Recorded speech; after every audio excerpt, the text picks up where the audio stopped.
স্বাগত জানাচ্ছি একাত্তর জার্নালের সঙ্গে আছে আমি মাহবুব হাসান। সংবাদ পর্যালোচনা ভিত্তিক নিয়মিত এই অনুষ্ঠানে আমরা খবরের নানান বিশ্লেষণ করি। পত্রপত্রিকায়, টেলিভিশন, ডিজিটাল মিডিয়া এবং নিউজ পোর্টালে যেসব খবর শিরোনাম হয়ে থাকে তা আমরা জানিয়ে দিই। সেই খবরের সঙ্গে যুক্ত মানুষদের আমরা সংযুক্ত করি আমাদের আলোচনার টেবিলে। আমাদের স্টুডিও এবং অনলাইনে সংযুক্ত থাকা অতিথিরা সেসব খবরের গভীরে ঢোকেন। আজ আমার সঙ্গে আছেন প্রধান উপদেষ্টার উপ প্রেস সচিব জনাব আবুল কালাম আজাদ মজুমদার। আপনাকে স্বাগত জানাচ্ছি একাত্তর জার্নালে। ধন্যবাদ।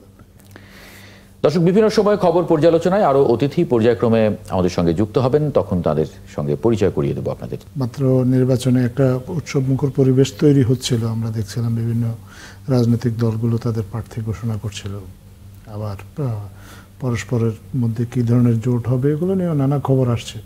এর মধ্যে নির্বাচনী প্রচারণায় একজন প্রার্থী আহত, বা উনি হয়তো টার্গেট নন, কারণ আমরা সরকারের পক্ষ থেকেও আমরা যোগাযোগ করেছি। প্রাথমিকভাবে যেটুকু জেনেছি যে হয়তো যিনি প্রার্থী ছিলেন উনি এই হামলার টার্গেট ছিলেন না, অন্য একজন আনফর্চুনেটলি মারা গেছেন, উনি ওই হামলার টার্গেট ছিলেন। কিন্তু তারপরেও এই ধরনের নির্বাচনী প্রচারণা, এই ধরনের হামলা, এটা অত্যন্ত নিন্দনীয় এবং অবশ্যই উদ্বেগজনক। আমরা সরকারের পক্ষ থেকে এই বিষয়ে একেবারে আমি কি বলবো, মানে যথোপযুক্ত পদক্ষেপ যেটা নেওয়া প্রয়োজন, আইন শৃঙ্খলা রক্ষাকারী বাহিনী বা চট্টগ্রাম মেট্রোপলিটন পুলিশকে সেই নির্দেশনাটা এর মধ্যে দেওয়া হয়েছে এবং তারাও ঘটনার সাথে সাথে তদন্ত শুরু করেছে এবং আসামি যারা এই ঘটনার সাথে যারা জড়িত সেই বিষয়ে তাদেরকে খোঁজার চেষ্টা করছে।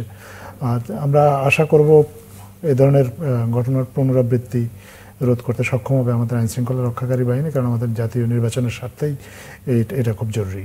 জি, মানে যিনি মারা গেছেন বলা হচ্ছে যে অনেক গণমাধ্যম বলছে যে তিনি শীর্ষ সন্ত্রাসী ছিলেন, এরকম পুলিশের পক্ষ থেকে বলা হয়েছে। তার বিরুদ্ধে হত্যা সহ 15টি মামলা ছিল এবং এর আগেও তিনি টার্গেট হয়েছেন, এরকম খুব কাকতালীয়ভাবে বেঁচে গিয়েছিলেন 30 মার্চ। আসলে এই ঘটনায় মুখ্য বিবেচ্য বিষয় না, যিনি মারা গেছেন তিনি এই ঘটনায় একজন ভিকটিম, আপাতত এইভাবেই দেখতে হবে।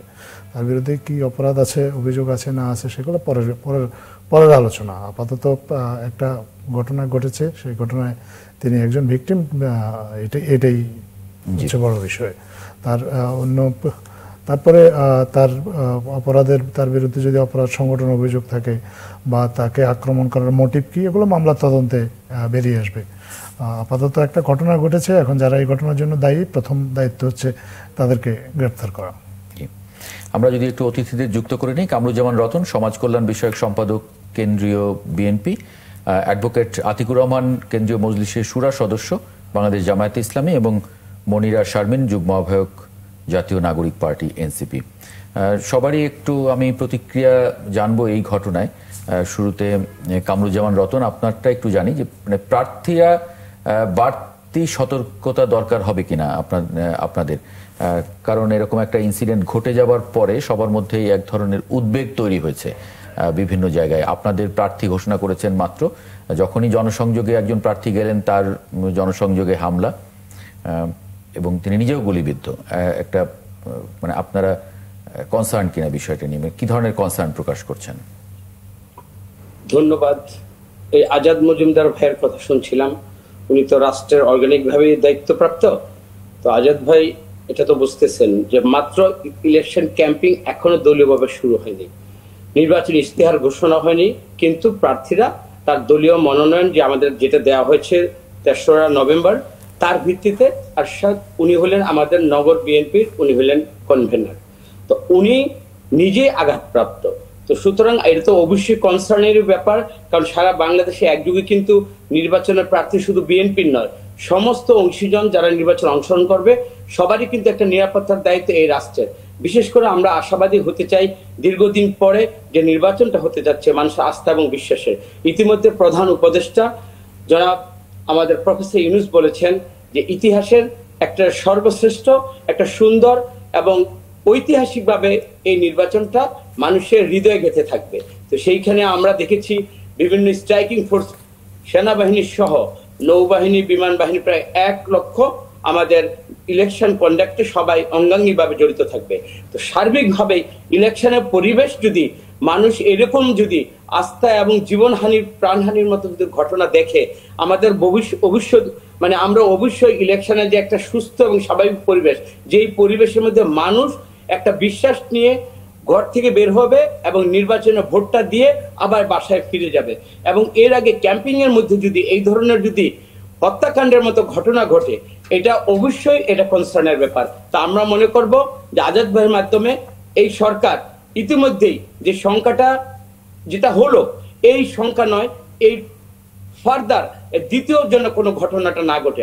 একটা ঘটনা থেকে আমরা হতাশ হব না, কিন্তু এর সাথে যারা জড়িত, আর সন্ত্রাসী কিনা সারোয়ার সেটা আইন প্রয়োগকারী সংস্থা, সেটা তাদের যখন সে বাইরে ছিল 15টা মামলা, তাকে অ্যারেস্ট করার মধ্যে দিয়ে সে সন্ত্রাসী হিসেবে চিহ্নিত করে আইনের মানে কাছে তাকে সোপর্দ করা দরকার ছিল। কিন্তু একটা সন্ত্রাসী, একটা কুকুর যদি রাস্তার বিশৃঙ্খলার কারণে যদি মারা যায়, এবং এইটা দায় দায়িত্ব আলটিমেটলি সরকারই পড়ে।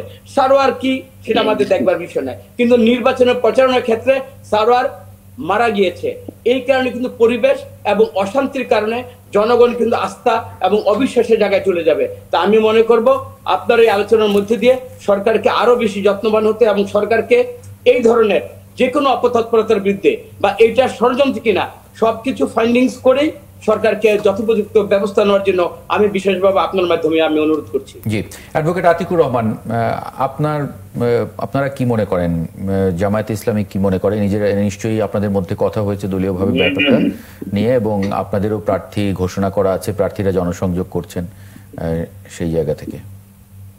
জি, ধন্যবাদ আপনাকে, ধন্যবাদ আমাদের সহ আলোচক এবং যারা শুনছেন সবাইকে সালাম। দেখুন, প্রথম কথা হচ্ছে এই ঘটনাটা নিঃসন্দেহে আমাদের জন্য অনাকাঙ্ক্ষিত। আমি যেহেতু নিজেও একজন জামাত ইসলামীর নমিনি ঢাকা 11 আসনে, এটা আমাদের মধ্যেও কিন্তু এটা চিন্তার উদ্বেগ তৈরি করেছে। মাত্রই আমাদের নির্বাচনী একটা পরিবেশ তৈরি হচ্ছে, যে এর মধ্যেই সরাসরি গণসংযোগে এসে গুলি করে কাউকে মেরে ফেলা হয়, এটা আমাদের জন্য একটা ভয়ঙ্করী পরিবেশ আমি বলবো বর্তমান সিচুয়েশনের জন্য। আমরা যেটা দেখলাম গত 3 তারিখে যখন থেকে বিএনপি তার নমিনেশন প্রাথমিক বাছাই করেছেন, সারা দেশে কিন্তু অসন্তোষটা আমরা লক্ষ্য করছি। প্রায় 10 থেকে 12টি জায়গায় চট্টগ্রাম, কুমিল্লা, মাদারীপুর সহ রাস্তা ব্যারিকেড হয়েছে। আজকে দেখলাম কোথায় তারা রেল লাইন অবরোধ করেছে।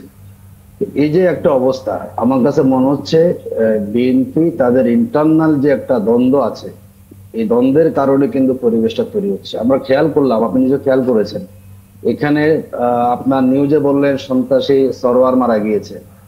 আবার বিএনপির নেতা আমির খসরু মাহমুদ চৌধুরী বলেছেন তিনি বিএনপির কেউ নন। আবার তার বাবা বলেছেন তিনি যুব দলের নেতা।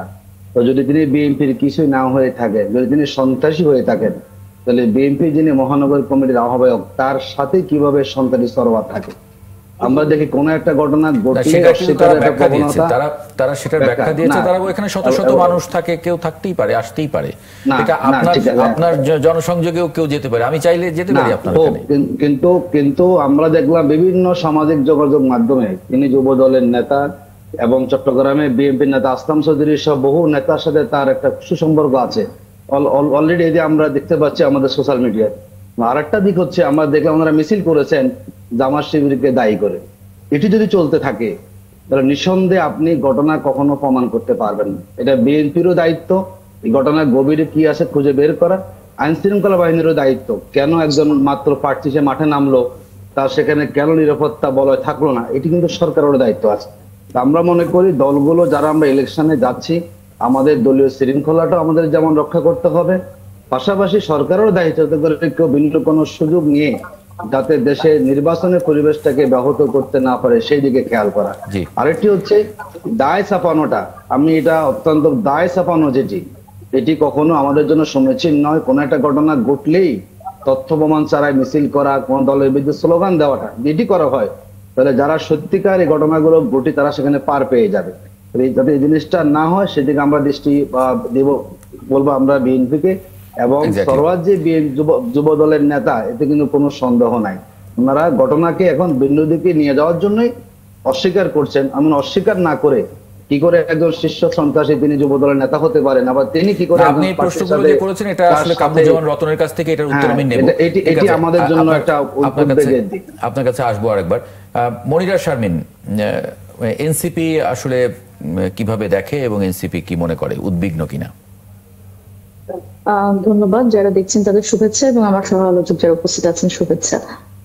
দেখেন, এই ধরনের ঘটনা তো অবশ্যই অনাকাঙ্ক্ষিত, এবং আমরা যখন কিনা একটা রাজনৈতিক একটা মতৈক্যের মধ্যে দিয়ে নির্বাচনের দিকে আমরা প্রবেশ করার চেষ্টা করছি, অন্তত সেই সময় এই ধরনের যে ঘটনাগুলো সেগুলো আমাদের যেরকম আতঙ্কিত করে, আমাদের উদ্বিগ্ন করে, সাথে সাথে কিন্তু নির্বাচনে আসলে সত্যিকার অর্থে নির্বাচনটি কেমন হবে এবং এই যে প্রচারণার সময় যদি এই ধরনের ঘটনা ঘটে আর সেখানে আসলে ভোটের দিন যারা আসলে ভোটার তারা আসলে কতটাই ভোট নিয়ে আশাবাদী, নির্বাচন নিয়ে আশাবাদী হবেন, এবং এই বিষয়গুলো, এই প্রশ্নগুলো কিন্তু সামনে আসে। সুতরাং এমনিতেই কিন্তু বাংলাদেশে আমি যদি বলি আমার আমি যখন থেকে আসলে ভোটাধিকার প্রয়োগ করার কথা তখন থেকে আমি ভোট দিতে পারিনি। সুতরাং সেই জায়গা থেকে আমার এই যে যারা ভোটার আছে তারাও কিন্তু এই বিষয়গুলো নিয়ে খুব সামাজিক যোগাযোগ মাধ্যম বলেন সব জায়গাতে কিন্তু এই আলোচনাগুলো চলছে যে ভোটটা কেমন হবে, নির্বাচনটা কেমন হবে। সুতরাং এটি অবশ্যই যদি যিনি আসলে খুন হয়েছেন উনি আসলে যে কোনো দলেরই হতে পারেন, তবে এই ধরনের ঘটনা যখন উনি এই ধরনের একটা ঘটনার শিকার হয়েছেন এরপরে উনি আসলে সন্ত্রাসী কিনা বা উনি কোন দলের, এর থেকে গুরুত্বপূর্ণ প্রশ্ন হচ্ছে যে আমরা আসলে আইন শৃঙ্খলা বাহিনী বলেন এবং সব জায়গা থেকে সেই নিশ্চয়তাটা আসলে আমাদের রাষ্ট্র দিতে পারছে কিনা।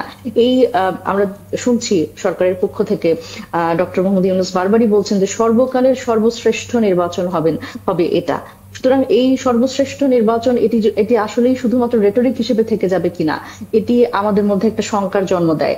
এবং এই ধরনের আমরা যদি বলি গত 17 বছর এই সংস্কৃতি আমরা দেখেছি যে নির্বাচনকে কেন্দ্র করে এক ধরনের অস্থিতিশীলতা তৈরি করা, তো সেই সংস্কৃতি থেকে কিন্তু আমাদের বের হয়ে আসতে হবে। এবং আমরা গত কয়েকদিন বিএনপির পক্ষ থেকে আসলে তাদের নমিনেশনের 237 জনের যে একটা লিস্ট মনোনীত প্রার্থীর, সেই লিস্ট ঘোষণার পর থেকে কিন্তু এক ধরনের বিএনপির পক্ষ থেকে হরতাল, স্থানীয় নেতাকর্মীদের পক্ষ থেকে এক ধরনের হরতাল পালন দেখছি। আপনি দেখেন মহাসড়ক অবরোধ এবং নানান জায়গায় জ্বালাপোড়া, নানান কর্মসূচি তারা দিচ্ছে।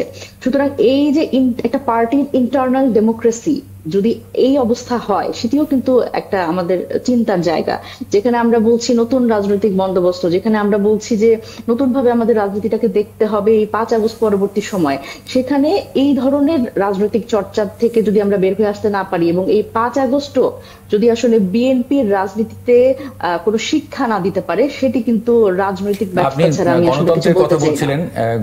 দলের ভিতরে এনসিপি কি গণতান্ত্রিকভাবে তাদের প্রার্থীদের নির্বাচিত করেছে, কোন প্রসেসে করেছে এনসিপি তাদের প্রার্থী মনোনীত করেছে বলতে it has not be done, এটা হচ্ছে ইটস অনগোয়িং প্রসেস। আমরা বলেছি যে এই মাসের 15 তারিখ থেকে 20 তারিখের মধ্যে আমরা প্রার্থীর যে তালিকা, প্রাথমিক একটি তালিকা ঘোষণা করব। সেটির জন্য কিন্তু আমাদের ইন্টারনালি, আমি যদি বলি আমাদের আজকেও একটি নির্বাহী কমিটির মিটিং ছিল। প্রসেসটা নির্বাহী কমিটির ভিতরে গণতান্ত্রিক রাখছেন, সেখানে ভোটের সিস্টেম করছেন নাকি আপনাদের তৃণমূল থেকে ভোটিং এর সিস্টেম, আপনি গণতন্ত্র বলতে কোন সিস্টেমে আপনারা তাদেরকে নির্বাচিত করছেন? জি, এখন বিষয়টি হচ্ছে যে যেহেতু প্রথমত এনসিপি নতুন রাজনৈতিক দল, আমরা যদি বলি যে একেবারে তৃণমূল পর্যায়ে থেকে আমরা যেটা করছি সেটা হচ্ছে আমরা সারা বাংলাদেশেই কিন্তু এরকম একটা ওপেন কল দিয়ে দিয়েছি আমাদের যে গ্রুপগুলোতে, সেখানে আমাদের যারা নেতাকর্মী আছে তাদের কাছে যে আমরা চাই যে স্থানীয়ভাবে আসলে যারা গুরুত্বপূর্ণ, যারা খুব ক্লিন ইমেজের, যারা আসলে শিক্ষক হতে পারে, সিনিয়র সাংবাদিক হতে পারে, যারা সিনিয়র রাজনীতিবিদ হতে পারে, সেই জায়গা থেকে তারা আসলে যারা আসলে স্থানীয়ভাবে জনপ্রিয় সেই মানুষগুলোর কিন্তু নাম আমাদের কাছে পাঠানোর একটা ব্যবস্থা আছে। তো আমরা সেই লিস্টিং গুলো করছি স্থানীয় পর্যায় থেকেও, এবং অবশ্যই তো আমাদের কেন্দ্রীয় কমিটি বলেন এবং আমাদের যে আসলে সংগঠনগুলো আছে সবগুলো থেকেই আমরা আসলে লিস্টটা করছি। জি, ফিরবো আপনাদের কাছে আবার। আমরা একটা ছোট্ট বিরতি নেব, বিরতির পরে ফিরছি। দর্শক দেখছেন একাত্তর জার্নাল, সঙ্গে থাকবেন, একটা ছোট্ট বিরতি নিয়ে ফিরছি। বিরতির পরে আরেকবার স্বাগত জানাচ্ছি একাত্তর জার্নালে। আবুল কালাম আজাদ মজুমদার, সবাই আশা করছেন যে আইন শৃঙ্খলা পরিস্থিতি ভালো হবে, সেখানে সরকার একটা কঠোর অবস্থান নেবেন এবং একটা দৃশ্যমান উন্নতি এক্ষেত্রে নির্ভয়ে যাতে ভোটারদের কাছে সবাই যেতে পারেন, প্রার্থীরা বিশেষ করে।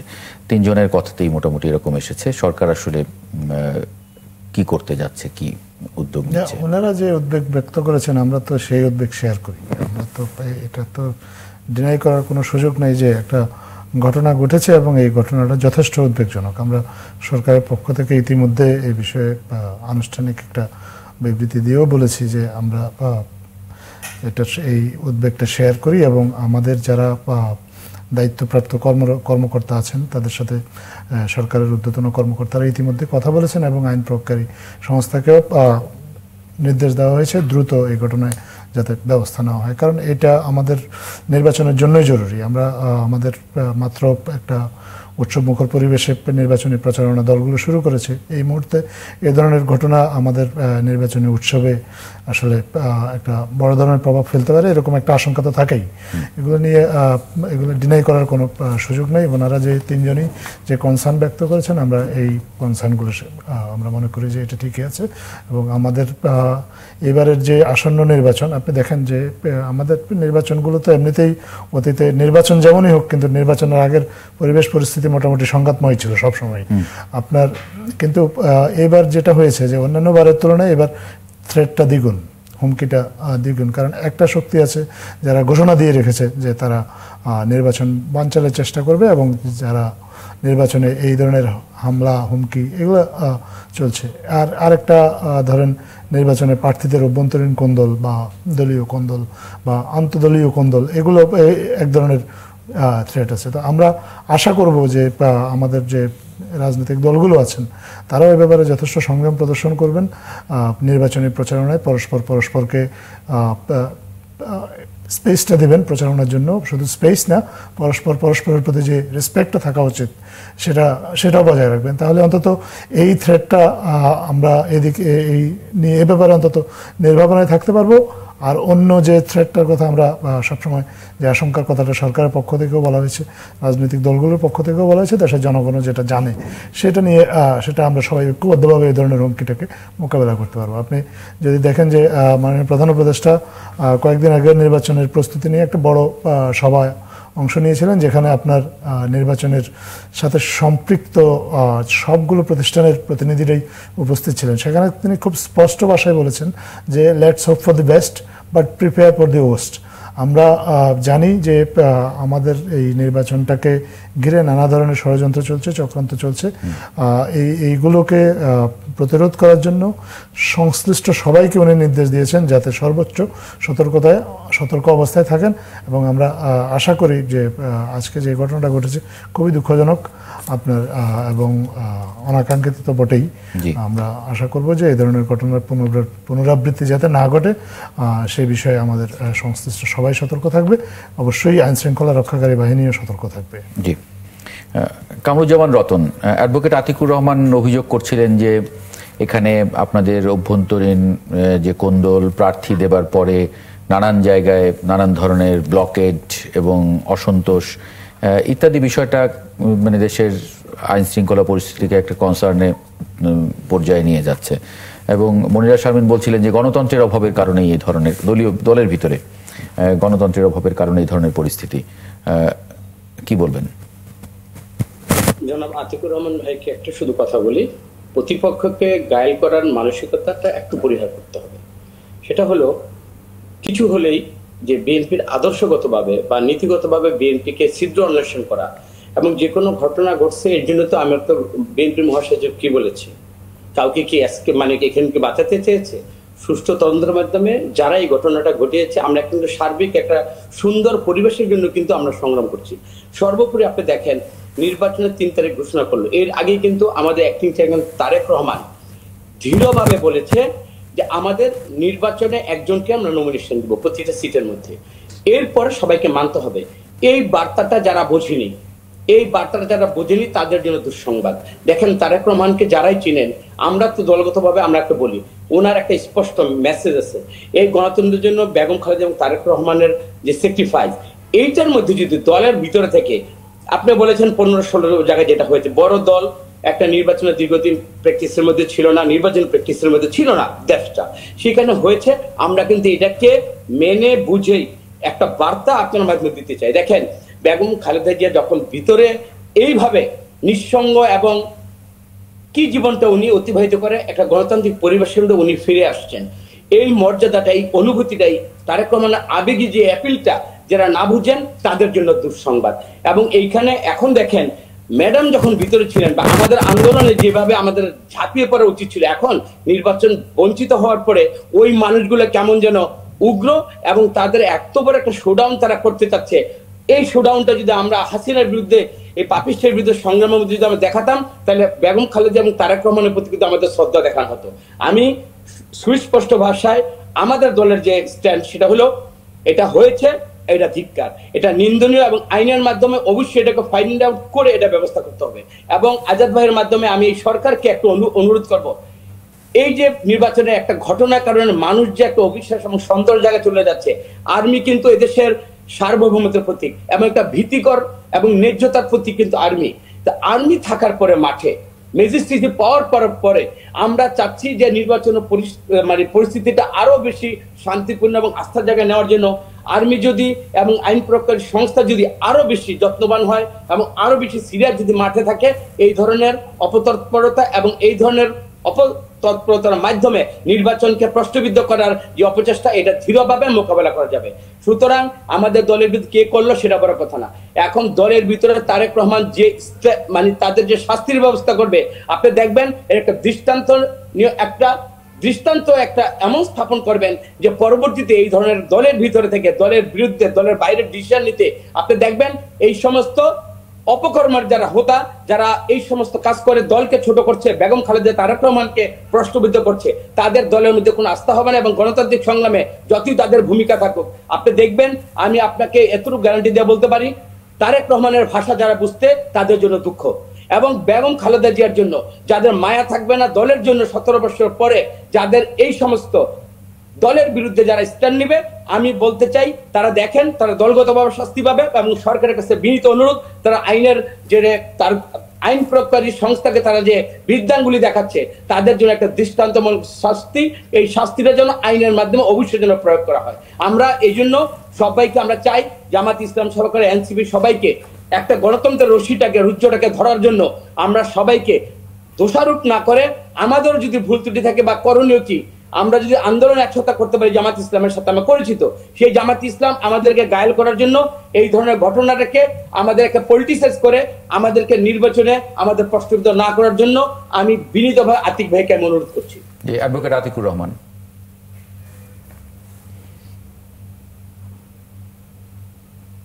জি ধন্যবাদ। এটা কাউকে ঘায়েল করার জন্য না, পরিস্থিতির বাস্তবতা আমরা তুলে ধরেছি। আমরা মনে করি এখন নতুন বাংলাদেশ, সবারই রাজনৈতিকভাবে সবাই কম বেশি সংস্কার সবার মধ্যে হয়েছে। নমিনেশন নিয়ে যে ঘটনাগুলো ঘটেছে এটি তো অস্বীকার করার কোনো সুযোগ নেই। রাস্তা অবরোধ হয়েছে, রেল লাইন অবরোধ হয়েছে, এটি তো সত্যটা আমাদেরকে বলতে হবে। যদি বলার মধ্যে দিয়ে আমরা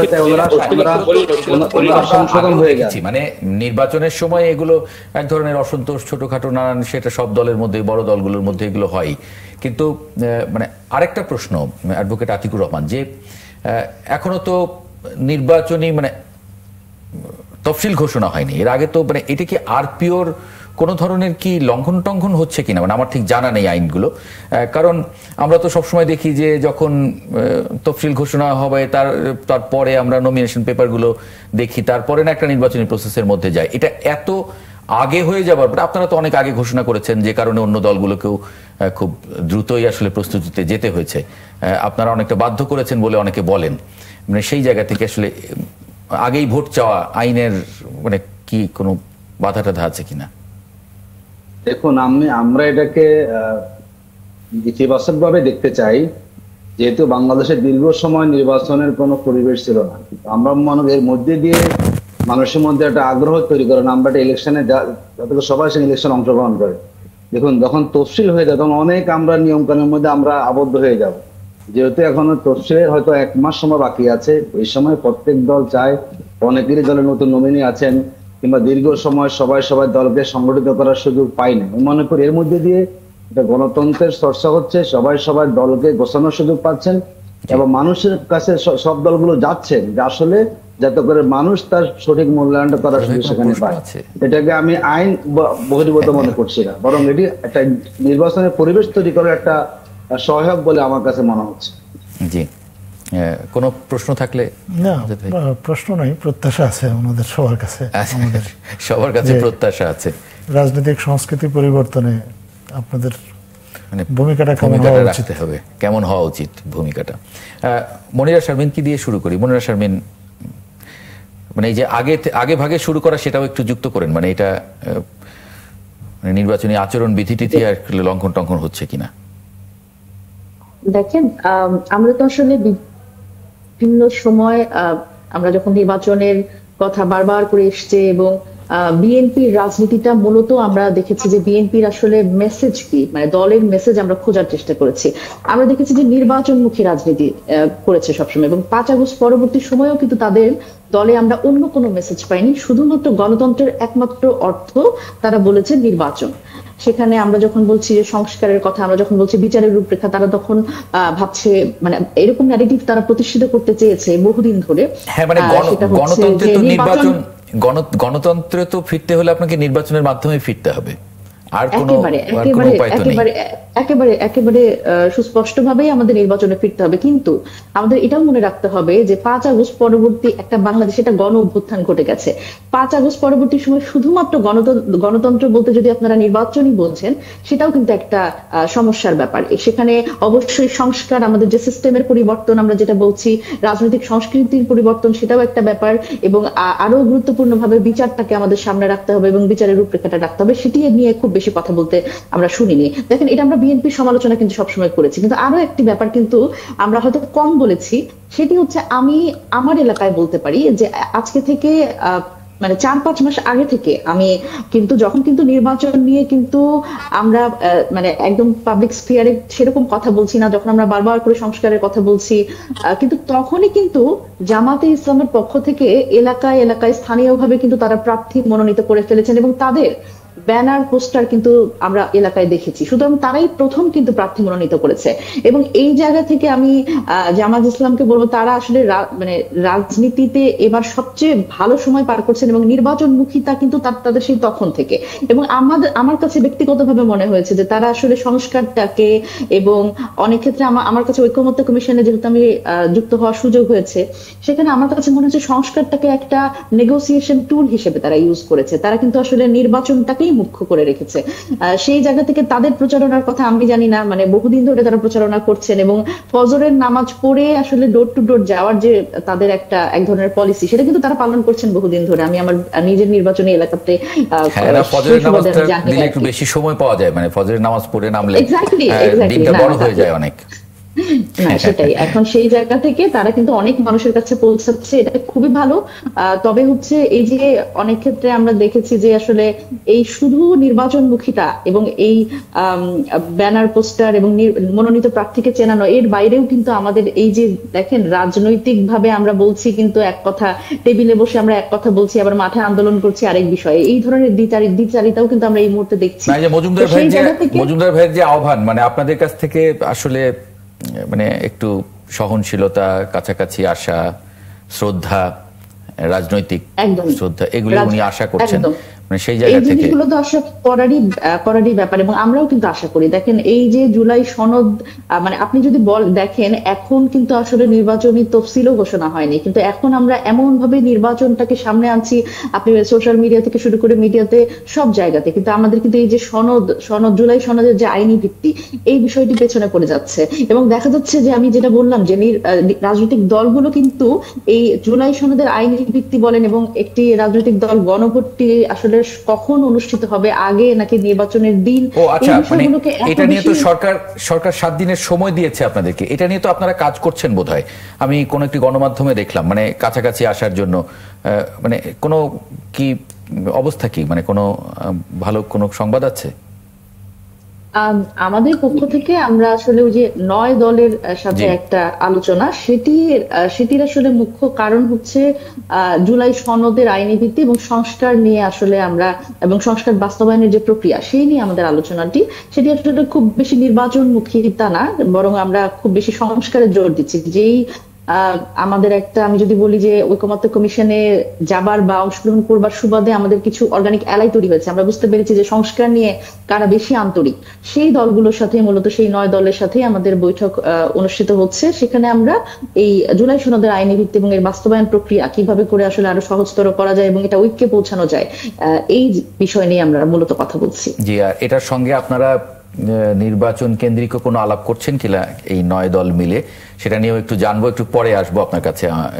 একটু কামরুজ্জামান রতন, মজুমদার ভাই যেমন বললেন যে দলগুলোর কাছাকাছি আসা, একটু শ্রদ্ধা করা, সহনশীল হওয়া, সেই জায়গায় মনিরা শারমিনও যেরকম বলছিলেন যে এখন তো জুলাই সনদের ওটার বিষয়ে দলগুলোর কাছাকাছি আসার একটা আহ্বান সরকারের আছেই, সেই জায়গা থেকে কতটুকু অগ্রগতি? দেখুন, বাস্তবিক অর্থে আমি খুবই আশাবাদী। কেন আশাবাদী হওয়ার কারণটা দেখেন, 5ই আগস্ট 2024 সব দল কিন্তু মিলে বেগম খালেদা জিয়ার মুক্তিটাকে ওই দিনই ত্বরান্বিত করার জন্য যেই আহ্বানটা জানিয়েছেন, মানে সবাই কিন্তু এই আবেদনটা জানিয়েছেন বেগম খালেদা জিয়ার পক্ষে, গণতন্ত্রের যে আমাদের নেত্রী ওনার জন্য জানিয়েছেন। এখন দেখেন, ইদানিং নয়, সব সময় জামাত ইসলামে কিন্তু এই যে ডক্টর শফিকুর রহমান ম্যাডামের সাথে দেখা করেছেন লন্ডনে গিয়ে, এবং ম্যাডামের প্রতি তাদের যে শ্রদ্ধাবোধটা, এবং সর্বশেষ দেখেন এনসিপি তারা বলেছে ম্যাডাম যে 3 সিটে ইলেকশন করবে, তারা কিন্তু ওই 3 সিটে ম্যাডামের সম্মানে তারা কিন্তু ওইখানে প্রার্থী দিবে না। আমাদের আসলে কি পৃথিবীতে কাউকে না কাউ লিডারশিপের জন্য তাকে শ্রদ্ধা নিয়ে তা মানতে হয়। আমি মনে করি সবাই বেগম খালেদা জিয়াকে এবং তারেক রহমানের যে ঐকান্তিক একটা প্রচেষ্টা, এই প্রচেষ্টার সাথে দেখেন আমরা তারেক রহমানের নির্দেশনা মানব। আমি যদি মুখে এক কথা বলি, কাজে না মানি, আমারও কিন্তু শাস্তিটার বিধান কিন্তু আমার জন্য রয়ে গেছে। দেখেন, দূর থেকে উনি দেশটা চালাচ্ছেন, দলটাকে চালাচ্ছেন। এখন এই দল চালাতে গিয়ে ভুল ত্রুটি হচ্ছে, কিন্তু কাদের হচ্ছে? কর্মীদের হচ্ছে। ওনার কিন্তু ভুল ত্রুটি আমরা বেগম খালেদা জিয়ার যে আবেদন, আমি মনে করি এখনো সব দলের কাছে অংশীজন যারা আছে, দল মত নির্বিশেষে, সেটা জুরাজ সাকির, নূর, মামুনুল হক, জামাত ইসলাম, সবাই কিন্তু ম্যাডামকে কিন্তু ঐক্যের প্রতীক হিসাবে দেখেন। তো আমরা যেহেতু বেগম খালেদা জিয়াকে আমরা সুস্থতার নিয়ামত দিয়ে আল্লাহ বেশি দিন বাঁচিয়ে রাখুক, এবং আমরা মনে করি কাউকে না কাউকে মানতে হবে। বেগম খালেদা জিয়া এখনো আমাদের ঐক্যের প্রতীক, এবং তারেক রহমানের মাধ্যমে আমাদের দল যেরকম সুসংগঠিত হচ্ছে, এবং এইখানে যদি ভুল ত্রুটি আমাদের থাকে, এবং এইটাকে আমরা কঠোর হস্তে দমন করছি কিনা। সুতরাং এই দমনের ক্ষেত্রে আমাদের আন্তরিকতার কোথাও কমতি আছে কিনা, আমার মনে হয় এগুলোর বিবেচনার মধ্যে দিয়ে আমরা আগামী দিনে একটা সুন্দর ভবিষ্যৎ রূপান্তরিত একটা যে বাংলাদেশ, এই বাংলাদেশের জন্য সবাই আমরা হব একমাত্র হাসিনা এবং তার 14 দল এবং জাতীয় পার্টিকে বাদ দিয়ে। আমরা মনে হয় ওই মানসিকতায় আমরা সবাই একমত। হয়তো আমাদের মধ্যে মতভেদে বা কৌশলগত কারণে আমরা একটা বিভাজনটা দেখে যাচ্ছে, বাট আলটিমেটলি আমরা নির্বাচনের প্রশ্নে এবং সুষ্ঠু গণতান্ত্রিকভাবে বাংলাদেশে এগিয়ে নেওয়ার প্রশ্নে আমরা সবাই এক এবং অভিন্ন, এটি আমার বিশ্বাস। জি, অ্যাডভোকেট আতিকুর রহমান। জি, আমি আমাদের মুনিরা শারমিন আপা যে কথাগুলো বলেছেন, তিনি কিছুটা জামাতকে দায় দিয়েছেন। জামাত ইসলামী আমরা নমিনি আগে ঘোষণা করেছি, এবং এই কারণে আমরা সংস্কারটাকে টুল হিসেবে ব্যবহার করেছি। এটি আসলে এটা সত্যকে আপনার অস্বীকার করার সামনে। এখন পর্যন্ত সংস্কার প্রক্রিয়া নিয়ে জামাত ইসলামী সহ ইসলামী দলগুলো যে অবস্থান আমরা নিয়েছি, আমি তো মনে করি যেই কোনো দলের চেয়ে জামাত ইসলামী সহ ইসলামী দল অবস্থান সবার উপরে। দেখুন, আগামীকালও কিন্তু আমাদের কর্মসূচি আছে, আমরা স্মারকলিপি দিব যাতে করে আমাদের জুলাই সনদ ওই অবিলম্বে আদেশটা জারি হয়, যাতে গণভোটটা হয়। এবং জামাত ইসলামী গত 1.5-2 মাস যাবত রেগুলার আমরা কর্মসূচি পালন করছি জুলাই সনদের আইনি ভিত্তি নিয়ে। জুলাই আবার আমাদের সংস্কার যাতে করে আমাদের গণভোট হয়ে যায়। জামাত ইসলামী বিগত 15 বছরে গণতান্ত্রিক চর্চার সুযোগ আমাদের ছিল। কেউ কেউ তো বলছেন যে এটা আপনারা মানে নির্বাচনে মানে আরো মানুষের কাছাকাছি যাওয়ার সুযোগ তৈরি করা, গণসংযোগ, এগুলোর জন্য এই কর্মসূচিটা ব্যবহার করছে। আমরা মনে করি জামাত ইসলামী যে ইলেকশনটাকে আমরা চাচ্ছি তাড়াতাড়ি, তারই একটা অংশ। দেখুন, আমাদের কার্যক্রম শুরু হয়েছে 5ই আগস্টের পর থেকে 24 সালের। এর আগে 15 বছর কি আমাদের কোনো গণতান্ত্রিক রাইট ছিল? একটা দলের তো কিছু প্ল্যান থাকে। আমরা সারা দেশে আমাদের সংগঠনকে আরো সম্প্রসারিত করা, এটা তো আমাদের কৌশল থাকবে। আমরা নির্বাচন নমিনি ঘোষণার পাশাপাশি আমরা যেভাবে সারা দেশে প্রত্যেকটা সপ্তাহে 1-2 বার করে আমরা রাজপথে আসছি, আমাদের দাবিগুলো বলছি, এবং মানুষের যে দাবিটা আমাদের সংস্কার প্রক্রিয়াটা তাড়াতাড়ি সম্পন্ন হোক। দেখুন, গণভোটের ব্যাপারে তো বিএনপি রাজি ছিল না। জামাত ইসলামী রাজপথে চাপ সৃষ্টি করার কারণে বিএনপি রাজি হয়েছে। এখন আবার তারা গণভোটটাকে চাচ্ছে হলো দুরভিসন্ধিমূলক, চাচ্ছে হলো ইলেকশনের দিন, যাতে করে গণভোটে জনগণ সেখানে তাদের মতামত দেওয়ার সুযোগ না পায়। সেজন্য আমরা মনে করেছি না, গণভোটটাকে কোনো অবস্থাতে ব্যর্থ হতে দেওয়া যাবে না। যাতে করে উল্লেখযোগ্য সংখ্যক মানুষ গণভোটে অংশগ্রহণ করে রাষ্ট্র সংস্কারের দিকটাকে আমরা সফল করতে পারি, তার জন্য আমরা এখনো দাবি তুলেছি যে অবশ্যই জুলাই সনদ কার্যকর করার ক্ষেত্রে আমাদের আদেশ জারি এবং গণভোটটাকে যত তাড়াতাড়ি দেওয়া সম্ভব তত তাড়াতাড়ি আমরা আশ্বস্ত পার না আগামী রাষ্ট্রটা আমরা সংস্কারে ভালো দিকে সেঙে দেওয়ার সুযোগ আমরা পাবো। উনি যদি বলেছেন এটি ওনার কথা সঠিক না, বরং জামাত ইসলামী নির্বাচনের প্রস্তুতি প্লাস রাষ্ট্র সংস্কার উভয়টার জন্য আন্তরিকভাবে আমরা সেখানে কাজ করে যাচ্ছি এবং এটি আমরা এখনো দাবি। আমাদের 6 তারিখ কর্মসূচি আছে আগামীকাল এবং এর পরও ধারাবাহিকভাবে যতক্ষণ পর্যন্ত আমাদের রাষ্ট্র সংস্কার দাবিগুলো আমরা পূরণ করতে না পারি ততক্ষণ পর্যন্ত জামাত ইসলামী সমমানা দলগুলো নিয়ে আমরা মাঠে ময়দানে ভূমিকা পালন করব। আমরা এর মধ্যে নির্বাচনটা আমাদের সুষ্ঠু হবে বলে আমরা মনে করছেন। আমি 10 সেকেন্ড একটা কথা বলতে চাচ্ছিলাম। শারমিন আপার একটা কথাকে আমি ধরে আশ্বস্ত করতে চাই, শুধু জামাতে ইসলাম ফজর নামাজ পড়ে কাজে নেমে যায়নি, আমরাও জামাতের সাথে ফজর নামাজ পড়ি ইনশাল্লাহ, আমরাও ইনশাল্লাহ কাজে বেরিয়ে যাবো ইনশাল্লাহ। এবং অলরেডি আমরাও এই রাস্তায় আমরাও হাঁটবো, কারণ ইসলামটা এবং মসজিদে একা জামাত ইসলামের না, ইসলামটা মুসলিম ধর্মপ্রিয় সমস্ত মুসলমানদের জন্য। সুতরাং আপনি আশ্বস্ত থাকুন, আমরাও এই কাজটা ইনশাল্লাহ ইতিমধ্যে আমরা শুরু করে দিয়েছি। জি, একটা বিরতি নেব। দর্শক, একাত্তর জার্নালে ফিরে আসছি কিছুক্ষণের মধ্যে, সঙ্গে থাকবেন আশা করি। বিরতির পরে আরেকবার স্বাগত জানাচ্ছি একাত্তর জার্নালে। আমরা যে আলোচনায় ছিলাম সেটাই যদি একটু কন্টিনিউ করি। আবুল কালাম আজাদ মজুমদার, মানে এখন কি প্রার্থীদের কোনো ধরনের মানে নির্দেশনা দেবে কিনা? আর আমার আরেকটা যেটা প্রশ্ন ছিল, ওনাদেরকেও করেছিলাম যে আগে ভাগে এই যে নির্বাচনী, মানে এই সময় তো সবগুলো উইং আসলে প্রস্তুত থাকে না নির্বাচনের জন্য। আইন শৃঙ্খলা রক্ষা বাহিনী বলেন বা নানান গভর্নমেন্টের ভেতরকার অনেক অর্গান, কিন্তু আগে ভাগে যদি নির্বাচনী প্রক্রিয়া শুরু হয়ে যায় বা ভোটের ইয়েটা শুরু হয়ে যায়, তখন তো একটা ভিন্ন পরিস্থিতি। যেটা আসলে ডিসেম্বর থেকে হওয়ার কথা সেটা শুরু হয়ে গেল নভেম্বর থেকেই। এটা তো ভালো, এটা ইতিবাচকভাবে নয় প্রয়োজন। কারণ আপনি দুদিন আগেও কিন্তু একটা প্রশ্ন সবাই করতো, নির্বাচন হবে তো? নির্বাচন নিয়ে শঙ্কা অনেকে ব্যক্ত করতেন, কিন্তু এখন দলগুলোর প্রস্তুতি বা তাদের কার্যক্রম দেখে সরকারের পক্ষ থেকে তো প্রতিনিয়তই আশ্বস্ত করা হচ্ছে এবং আমরা নিশ্চিত যে নির্দিষ্ট সময় বা পরিকল্পিত সময়ের মধ্যেই নির্বাচনটা হবে। রাজনৈতিক দলগুলো যখন সেই মোতাবেক প্রস্তুতি নিচ্ছে এবং তাদের কার্যক্রম শুরু করে দিয়েছে, সাধারণ মানুষের মধ্যে যারা খুব সূক্ষ্মভাবে নির্বাচন নিয়ে একটা সংশয় ঢুকিয়ে দেওয়ার চেষ্টা করছিল, তাদের চেষ্টাটা ব্যর্থ হচ্ছে। সাধারণ মানুষ নির্বাচনমুখী হচ্ছে, নির্বাচন নিয়ে ভাবছে। ভোটাররা, এই যে আপনার রাজনৈতিক দলগুলো বলল ফজরের নামাজের পর থেকে ওনারা ভোটারদের কাছে যাচ্ছেন, ভোটাররাও তো ফজরের নামাজের পর থেকে প্রার্থী বা তার প্রতিনিধিদেরকে ওয়েলকাম করছেন।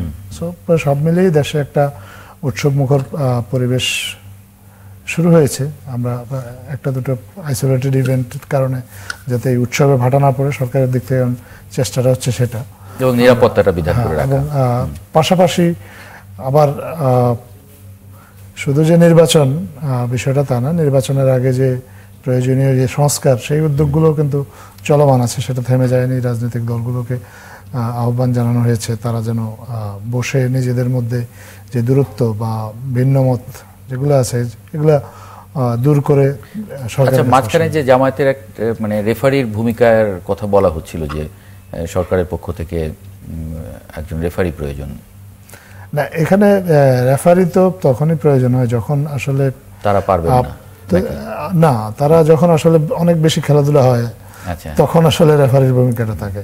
এখানে এটা রেফারি না বলে আমরা যদি এটাকে ফ্যাসিলিটেটর রোলটা বলি, যে আপনার রাজনৈতিক দলগুলো রাজনৈতিক প্রক্রিয়ায় অংশ নিচ্ছে, অংশ নেবে, এটা খুব স্বাভাবিক। তাদের রাজনৈতিক প্রক্রিয়াটাতে অংশ নেওয়ার জন্য সরকারের পক্ষ থেকে প্রয়োজনীয় যে সহযোগিতাগুলো সেগুলো এনশিওর করা, আমাদের দেশে তো একটা সময় পর্যন্ত আপনার রাজনৈতিক সংস্কৃতিটাই ছিল না। একদলীয় শাসন ব্যবস্থা কায়েম করার ফলে রাজনীতিতে যে এই যে বিভিন্ন দলের অংশগ্রহণ এবং রাজনীতিতে যে তর্ক বিতর্ক বা মত দ্বিমত, এগুলো তো আমরা নিকট অতীতে আমরা দেখিনি। সো এখন এই জিনিসগুলো শুরু হয়েছে, আবার রাজনৈতিক প্রসেস, রাজনৈতিক দলগুলো পরস্পরের পলিসির সমালোচনা করছে, পরস্পরকে আবার কখনো কখনো অ্যাপ্রিসিয়েটও করছে, আবার এটাও আবার তারা উল্লেখ করছে যে আমরা একসাথে আন্দোলন করেছি। তারা এই দলগুলোই কিন্তু একসাথে আন্দোলন করেছে, একসাথে নির্যাতনের শিকার হয়েছে, একসাথে জেল খেটেছে এই দলের নেতাকর্মীরা। তো তারা আবার একসাথে এসে রাজনৈতিক প্রক্রিয়ায় পরস্পরকে সমালোচনা করছে, পরস্পরের ভুলভ্রান্তিগুলো ধরিয়ে দিচ্ছে। এক দলের কারণে অন্য দল বাধ্য হচ্ছে সতর্ক হতে, কারণ মানুষের কাছ থেকে তাদের ম্যান্ডেটটা নিতে হবে।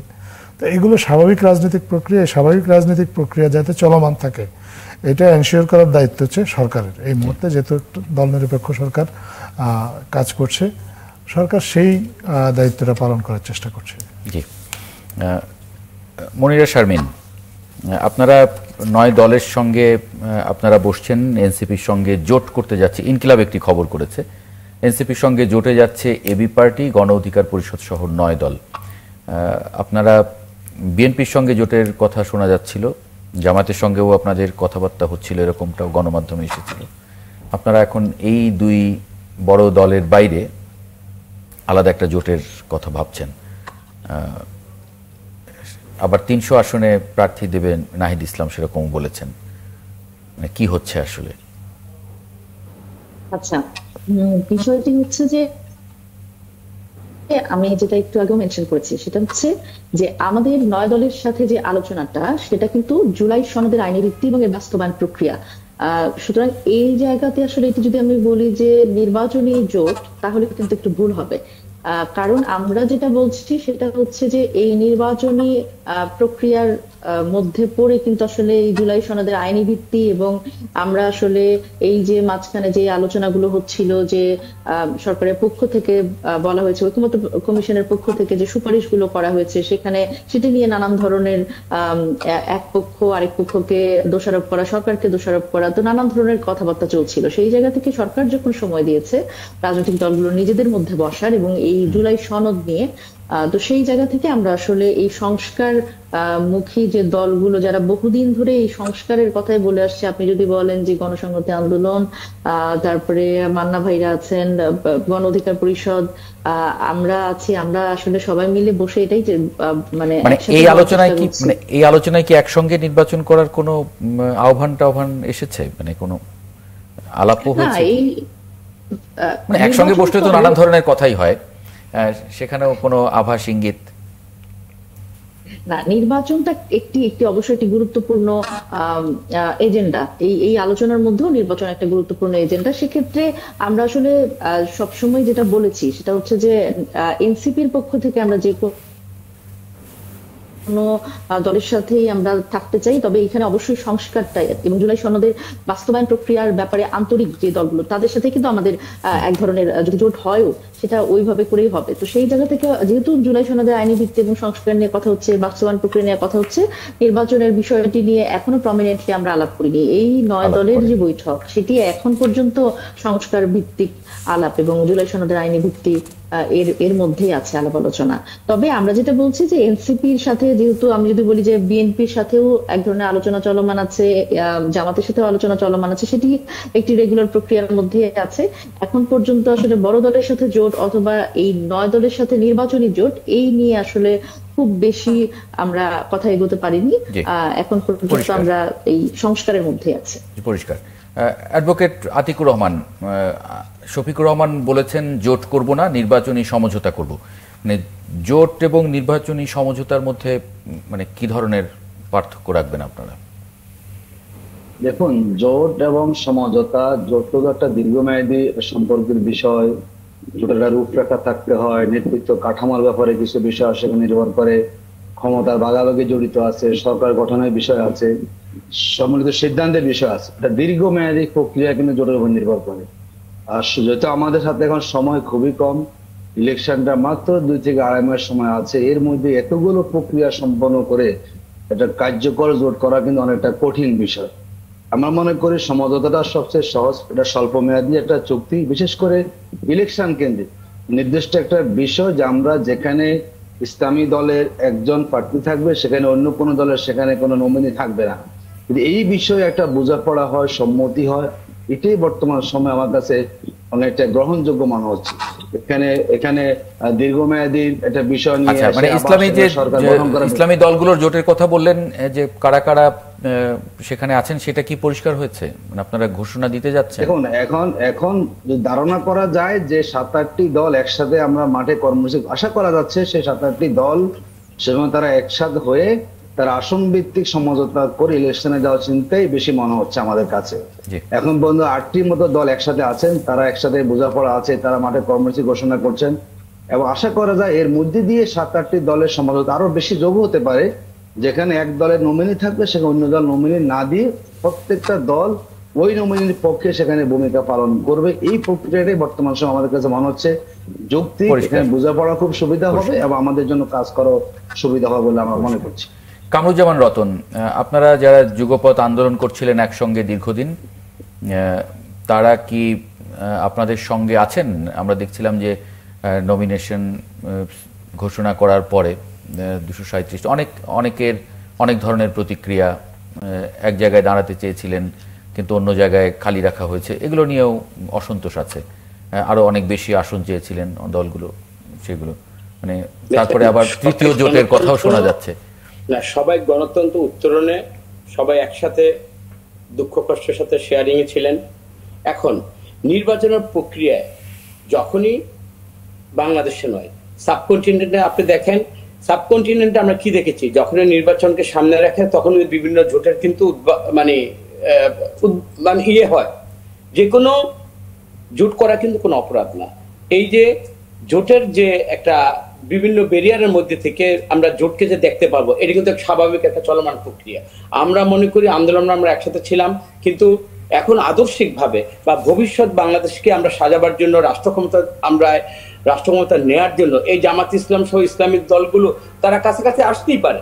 এখন রাষ্ট্র কাঠামোতে যখন তারা শাসনভার নেবে তখন বৈশ্বিক অনেক ব্যাপার থাকবে, জনগণের প্রত্যক্ষ একটা ভোটে তাদের ওই সংখ্যাগরিষ্ঠতা অর্জন করতে হবে এবং তাদেরকে জনগণের রায়ের উপর কিন্তু তাদেরকে অপেক্ষা করতে হবে। তারা একসময় আমি মনে করি এই ইসলামী দলগুলো নৌকা ঠেকাও এবং স্বাধীনতার পক্ষে, বাংলাদেশের মানচিত্রের পক্ষে তারা কিন্তু একসময় তাদের ঐক্যমত ছিল। নৌকা ঠেকার পক্ষে তাদের অনেক সময় ভোটগুলো কিন্তু আমাদের ধানের শীষে পড়েছে। এখন ধরেন নৌকার অ্যাবসেন্স, আমি খোলামেলাই বললাম। এখন তারা মনে করছে যে এখন তো দেশের স্বাধীনতা, সার্বভৌম, গণতন্ত্র সবই আমরা মানে মুক্ত করে ফেলেছি, এখন আমরা রাষ্ট্র ক্ষমতায় যেতে চাই। এটা কোনো অপরাধ না। তাদের এই চিন্তার মধ্যে এটা উদ্ভাবনী একটা শক্তি এখন কাজ করছে। এখন জনগণের কাছে সত্যিকার অর্থে তাদের এই চিন্তা চেতনা, তাদের এই বিশ্বাস, আইডিওলজি কতটুকু অ্যাকসেপ্ট করবে জনগণ, এটার জন্য আমাদের আগামী নির্বাচন পর্যন্ত অপেক্ষা করতে হবে। আমি অপেক্ষাটা করতে চাই এবং সেই সময়ে এই অপেক্ষার সময়টা যাতে আপনাদের মধ্যে সৌহার্দ্য থাকে সেই আশাবাদটাও আমরা রাখি আর কি। ভোটার জনগণ, অনেক ধন্যবাদ কামরুজ্জামান রতন, অ্যাডভোকেট আতিকুর রহমান এবং মনিরা শারমিন, আপনাকেও যুক্ত হবার জন্য ৭১ জার্নালে। দর্শক, একটা ছোট্ট বিরতি নিয়ে ফিরছি ৭১ জার্নালে। তখন একটা খবর নিয়ে একটু আলাপ করব। আমরা জানি যে আজকে এই বছরে সর্বোচ্চ মৃত্যু হয়েছে ডেঙ্গুতে, 10 জন মানুষ মারা গেছেন, ভর্তি হয়েছেন 1000-এর উপরে। এটা নিয়ে একটু আলাপ করতে চাই, সঙ্গে থাকবেন আশা করি। বিরতির পর আরেকবার স্বাগত জানাচ্ছি ৭১ জার্নালে। এই পর্যায়ে দেখে নেব আগামীকাল সকালে যে পত্রিকাগুলো আপনার হাতে পৌঁছবে কি শিরোনাম করেছে তারা। শুরুতেই যুগান্তর, নির্বাচনকে বাধাগ্রস্ত করতেই এ ধরনের ঘটনা, মির্জা ফখরুল, চট্টগ্রামে নির্বাচনী গণসংযোগে হামলা। আমাদের সময়, বিএনপির প্রার্থী ঘোষণায়, নির্বাচনী প্রচারে বিএনপির প্রার্থী সহ গুলিবিদ্ধ 4, নির্বাচন হলে আরও স্থিতিশীল হবে দেশ, সেনা সদরের ব্রিফিং। বণিক বার্তা, নির্বাচনের সময় 1 লাখ পর্যন্ত সদস্য মোতায়েন করবে সেনাবাহিনী। নিউ ইয়র্কে প্রথম মুসলিম মেয়র জোহরান মামদানি।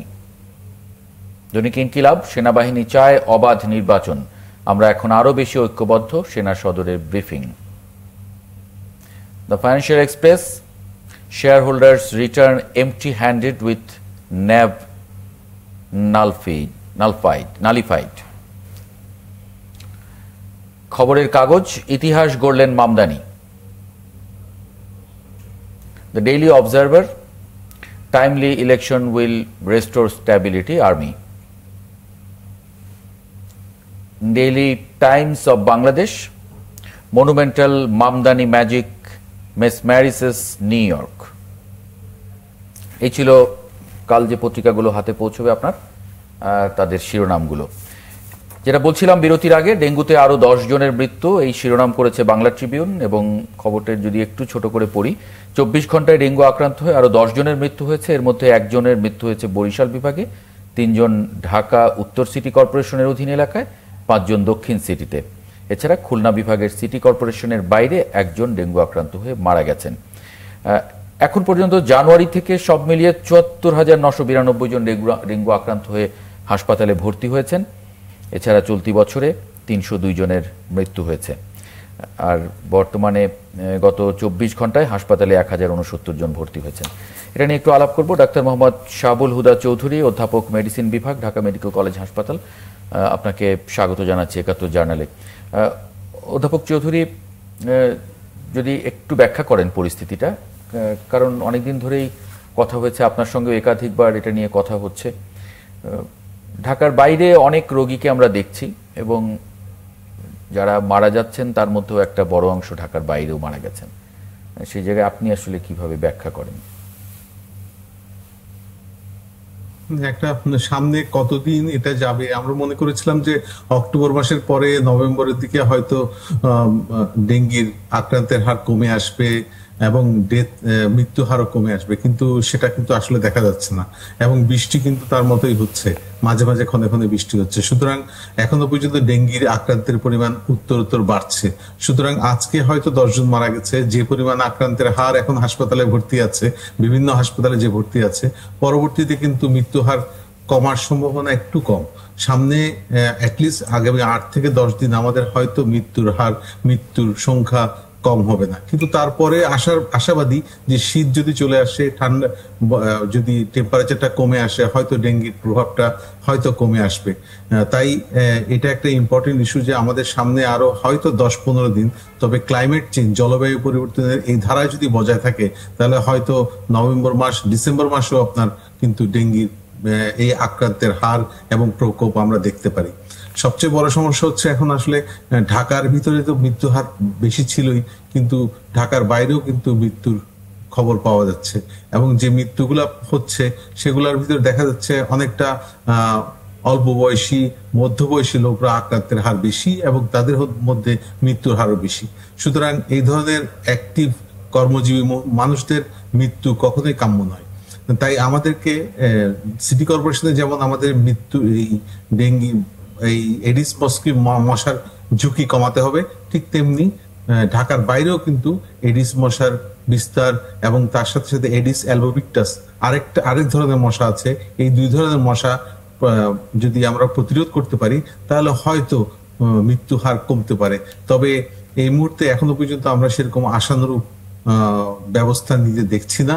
তাই আপনি একটা খুব কমবে কিনা আমি জানি না। আপনি একটা গুরুত্বপূর্ণ কথা বলছিলেন, মানে বয়স বিবেচনায় আক্রান্তের হার বেশি যারা যুবক বা মধ্যবয়সী, মানে যারা কর্মজীবী যারা। হ্যাঁ, মানে এইটার কি কোনো মানে সাধারণ কোনো ধারণা তৈরি করা যায়, মানে পাওয়া যায় যে কি কারণে এরা, এবং মৃত্যু হারটাও এদের কেন বেশি? না, 2 ধরনের কথা আমরা বলতে পারি। যে কর্মজীবী যারা অ্যাক্টিভ যারা আছে, যারা মধ্যবয়স্ক, তারাই তো কর্মে থাকে বেশি, ফলে তারা ঘরের বাইরে যাচ্ছে, তাদের এক্সপোজারের পরিমাণও বেশি, কারণ এই মশাটা কিন্তু ঘরে বাইরে সবখানে বিস্তার হতে পারে, তাদের এক্সপোজারের সম্ভাবনা হতে পারে। আরেকটা হতে পারে, আমরা এখনো বলতে পারি না, আমাদের মধ্যে এখন সন্দেহ হচ্ছে যে হয়তো আমাদের মধ্যে আমাদের মানুষ, আমরা যারা আছি, যারা রোগী হচ্ছি, পেশেন্ট হচ্ছি, তাদের মধ্যে যাদের মৃত্যু হার বেশি, তাদের হয়তো কোনো জেনেটিক মিউটেশন থাকতে পারে, কোন রকম অন্য কোনো তাদের জিনগতভাবে তাদের বৈশিষ্ট্য আছে। এই ধরনের পেশেন্ট গুলা হয়তো যদি ডেঙ্গিতে আক্রান্ত হয়, তাদের রোগের তীব্রতা অনেক বেশি হয়।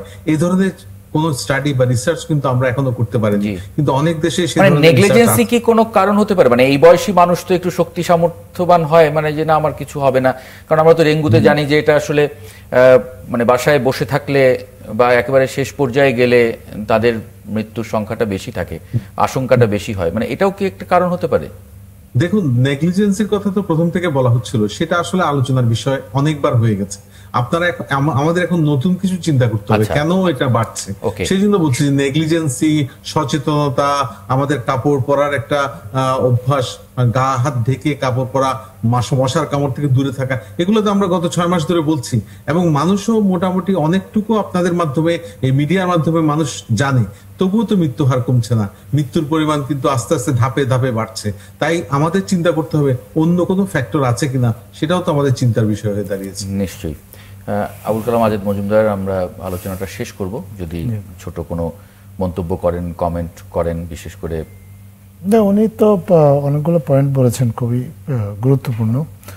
আমরা মনে করি যে উনি যে এটা নিয়ে কথাবার্তাটা চালু রাখাটা খুব জরুরি। আপনি কর্মস্থলে কর্মজীবী মানুষ বেশি মারা যাচ্ছে, তার একটা কারণ কিন্তু এমন হতে পারে যে আমাদের এটা নিয়ে অ্যাওয়ারনেস বাড়ছে, হয়তো আমরা বাসাবাড়ি পরিষ্কার রাখছি, কিন্তু যারা কর্মস্থলে যাচ্ছেন, কর্মস্থলটা কি আসলে সেভাবে সিকিউর করা হচ্ছে কিনা, এগুলো নিয়ে কিন্তু খুব বেশি কথাবার্তা হয় না। আর আমাদের এই যে এরকম একটা সমস্যা দেশে চলছে, প্রতি বছরই এটা চলে।